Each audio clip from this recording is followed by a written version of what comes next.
요한일서 1장 18절에 누구든지 하나님을 본 사람이 없다라고 말을 했습니다. 그러니까 인간은 물질로 된 존재요. 하나님은 영이시기 때문에 물질로 된 인간은 눈을 가지고 감각기관을 가지고 하나님을 볼 수가 없습니다. 그래서 하나님께서 먼저 우리에게 하나님을 알 수 있도록 하는 유일한 방법을 주셨는데 그것은 바로 믿음이 되는 것입니다. 그러니까 우리는 믿음으로 아니하고는 어떤 사람도 하나님을 만날 길은 없습니다. 하나님을 아는 유일한 방법은 믿음이 되는 것입니다. 하나님을 섬길 수 있는 유일한 방법도 믿음이 되는 것이요, 하나님을 사랑할 수 있는 유일한 방법도 믿음이 되는 것입니다. 그래서 믿음으로 아니하고는 하나님을 아무도 알 수 없다라고 했고, 뿐만 아니라 믿음만이 하나님을 기쁘시게 할 수 있다라고 말씀하고 계십니다. 그래서 로마서 8장 8절을 보면 육신에 있는 자는 하나님을 기쁘시게 할 수 없다라고 말씀하셨고, 똑같은 말씀을 히브리서 11장 6절에서는 믿음이 없이는 하나님을 기쁘시게 할 수 없다라고 말씀하고 있습니다. 그러니까 믿음이 없이는 하나님을 기쁘시게 할 수 없다라는 것입니다. 믿음이 없는 자는 육신에 있는 자라고도 또 볼 수 있다라는 것입니다. 그래서 우리는 믿음이 있어야만 하나님을 기쁘시게 할 수 있습니다.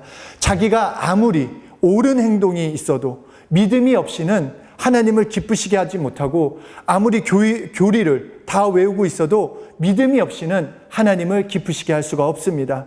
기도를 아무리 많이 해도, 헌금을 아무리 많이 드려도 믿음이 없이는 하나님을 기쁘시게 하지 못하기 때문에 우리의 믿음, 이 믿음이 얼마나 중요한지 알아야 하는 것입니다. 그런데 믿음이라는 것, 그냥 막연히 인간 속에 있는 신념을 말하는 것이 아닙니다. 오직 하나님의 말씀을 듣고 믿는 것이 믿음이 되는 것입니다. 그래서 로마서 10장 17절에 믿음은 들음에서 나고 들음은 그리스도의 말씀으로 말미암았느니라 라고 말씀하신 것입니다. 그래서 오늘 이 믿음에 대해서 더 구체적으로 나눠보려고 합니다.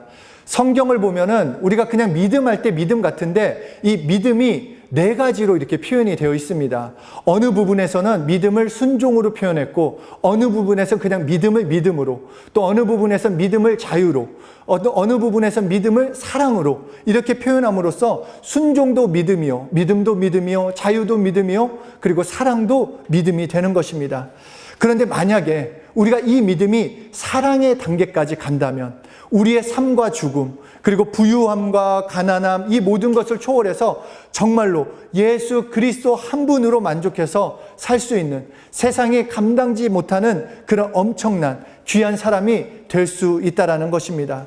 그렇다면 이 네 가지로 표현을 하셨는데 이 차이가 무엇이냐는 것입니다. 어디까지가 순종이고 어디까지가 믿음이고 어디까지가 자유고 어디까지가 사랑이냐 하는 것입니다. 성경에서는 이 네 단계를 분명하게 구별해주고 계시는데, 이 순종, 먼저 순종이라는 것은 종이 주인을 따를 때 쓰는 말입니다.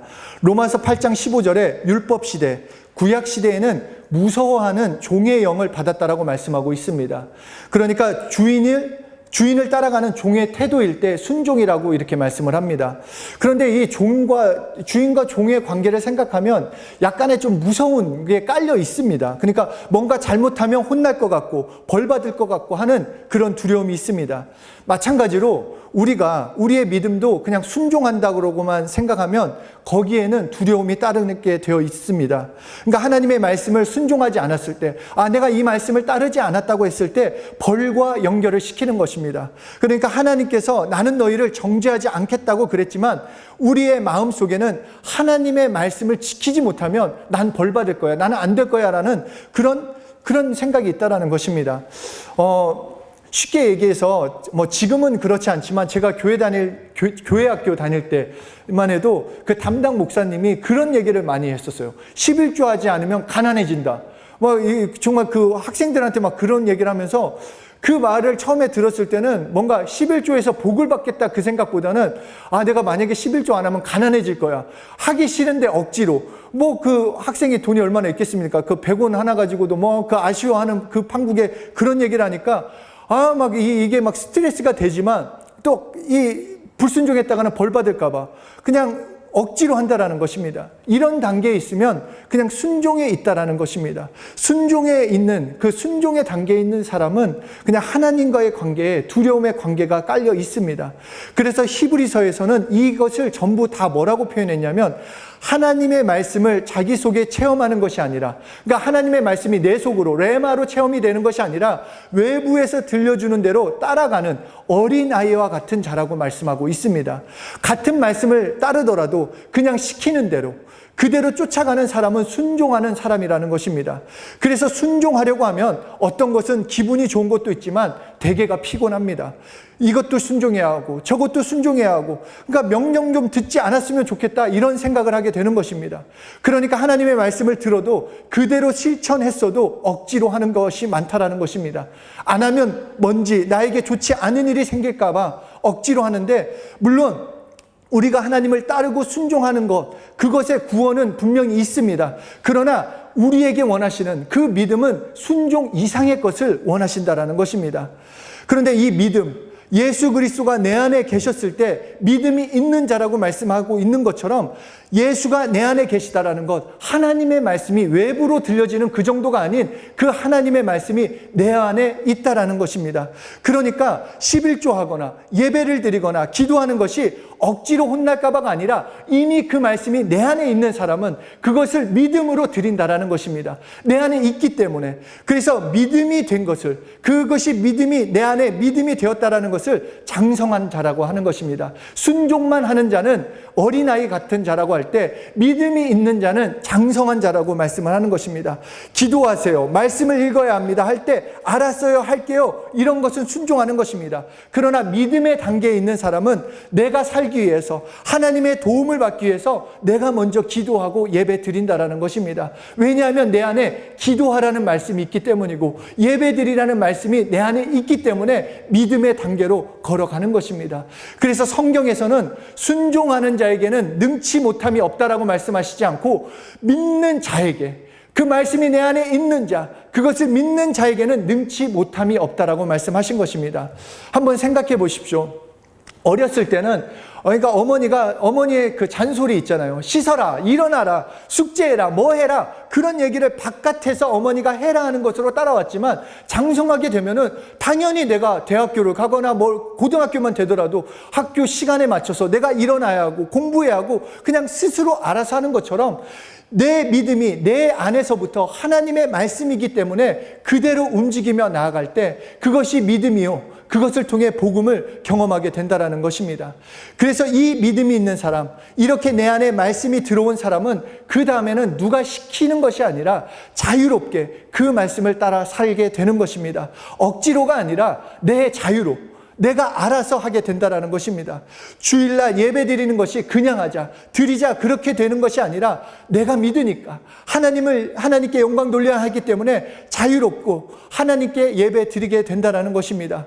그렇기 때문에 우리가 말씀을 알았다면, 말씀을 믿는다라면 몇 가지로부터 이 자유를 경험해야 하는 것입니다. 그 자유가 없으면 나의 신앙생활에 문제가 생기는 것입니다. 이 자유를 부모와 자녀와의 관계라고 표현하고 있습니다. 하나님의 말씀을 알면 알수록 믿음은 자유로워집니다. 그리고 하나님과의 관계를 자유롭게 맺게 되는 것입니다. 어머니가 저 멀리서 나왔어요. 어머니가 저 멀리에 서 계신 것을 봤어요. 그럴 때 누군가가 옆에서, 야, 네 어머니야, 얘 어머니를 불러야 돼, 어머니를 빨리 찾아, 이렇게 말하는 것이 아니라, 내가 그냥 어머니를 부를까 말까가 아니라 자유롭게 나는 어머니를 부르는 거예요. 그냥 나도 어머니를 외칠 수 있다라는 것입니다. 마찬가지로 신앙생활이라는 것은 하나님 아버지를 자유롭게 사랑하고 그 아버지를 섬기면서 그 아버지의 말씀 따라 살아가는 것이 자유로 살아간다는 것, 자유의 믿음을 가진다라는 것입니다. 그리고 이 자유를 가진 사람의 신앙은 곧 사랑으로 변화된다라고 말씀해 주는 것입니다. 하나님을 사랑하기 때문에, 그러니까 누가 해라 말라 이것이 아니라 하나님을 사랑하기 때문에 내가 믿음 생활을 할 수 있다라는 것입니다.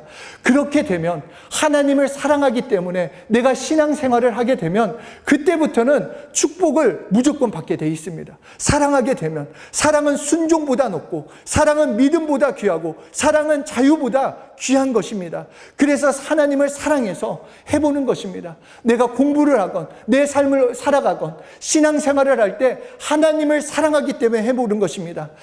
하나님이 세상을 이처럼 사랑하사 독생자를 주셨으니 하나님이 우리를 사랑하시는 것 때문에 자신의 몸보다 귀한 자신의 독생자를 내어 주셨다라는 것입니다.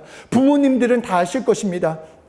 자식이 아플 때 누워서 자신이 대신 아파해 주고 싶어 합니다.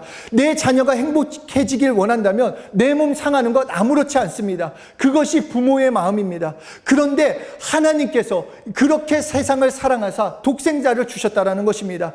그래서 우리와의 관계도 그런 사랑의 관계를 원하신다라는 것입니다. 순종의 관계를 넘고 믿음의 관계를 넘고 자유의 관계를 뛰어넘는 사랑의 관계, 하나님과 나와의 사랑의 관계를 원하신다라는 것입니다.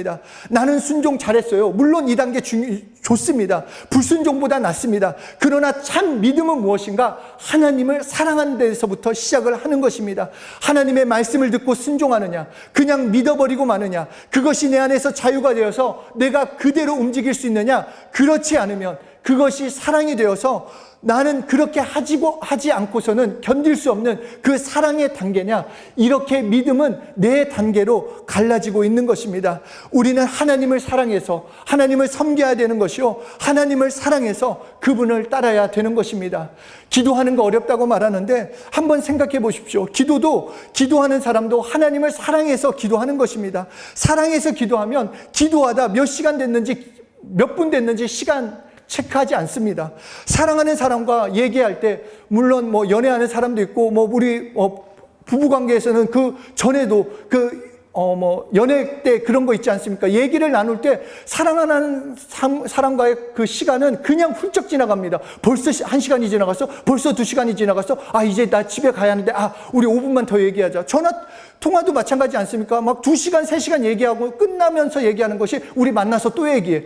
계속해서 뭔가 얘기 나누고 싶고 시간을 함께 보내고 싶은데, 이 앉아서 기도하는데 이 사랑하는 마음이 없으니까 사랑하지 않는 사람처럼 대하기 때문에 사랑하지 않는 사람과 이야기 나눌 때는 그냥 초조합니다. 이 사람과 언제 얘기가 끝나야 하나, 빨리 끝냈으면 좋겠는데 딴 생각하고 다른 거 하는데, 우리의 믿음, 하나님을 사랑하는 믿음에서 시작을 해야 하는 것입니다. 하나님을 사랑하는 마음으로 할 때, 하나님을 사랑해서 할 때 그 기도도 풍성해지는 것이요, 찬양도 행복해지는 것이요, 말씀을 읽는 것도 다르게 그 말씀을 받아들이게 되는 것입니다. 그렇기 때문에 하나님을 사랑해 보자라는 것입니다. 정말 하나님을 사랑해서 정말 내 자신을 내어주신, 정말 내가 세상을 이처럼 사랑해서 나의 몸보다 더 아끼고 나 자신보다 더 아끼는 독생자를 너희에게 주었으니 너희에게 주었다라고 하신 이처럼의 사랑을 받았다라면 나도 동일하게 하나님을 이처럼 사랑하는 것입니다. 세상에 그 무엇보다도 사랑하고 나도 하나님을 사랑할 수밖에 없다라고 내 전부를 다해서 사랑하는 것입니다. 하나님을 사랑해서 공부하고 하나님을 사랑해서 내게 주어진 일을 감당하고 복음의 일도 공부도 일도 할 때 믿는 자의 진정한 축복을 누리게 되는 것입니다.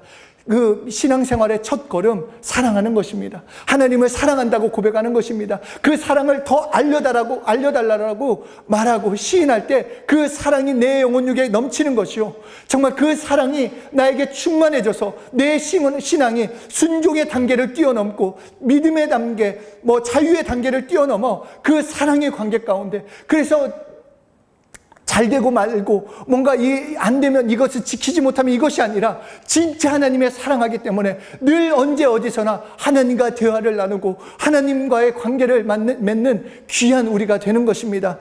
하나님을 더욱더 사랑하는 한 분 한 분이 되시기를 소원합니다.